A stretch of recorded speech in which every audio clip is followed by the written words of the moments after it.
ईश्वर आएगा।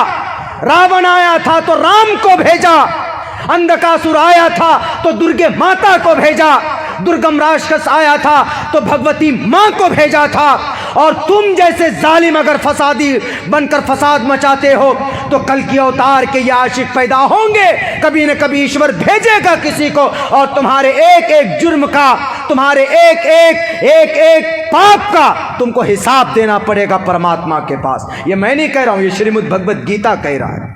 यदा यदा हि धर्मस्य ग्लानिर्भवति भारत अभ्युत्थानं धर्मस्य तदात्मानं सृजाम्यहम्। जब जब अच्छाई को कोई मारता है तो उस अच्छाई के मारने वाले राक्षस का वध किया जाता है। रुद्रवो गिरीवाश्रयित पिशाच अवब्रह्मादुविशो जहितुवम तूर्य तरुषतः। जो आदमी राक्षस होता उसकी गर्दन मार दो, ये ईश्वर भी कहता। लेकिन हम चूँकि कानून हाथ में नहीं लेना चाहते, हम सब्र करते हैं।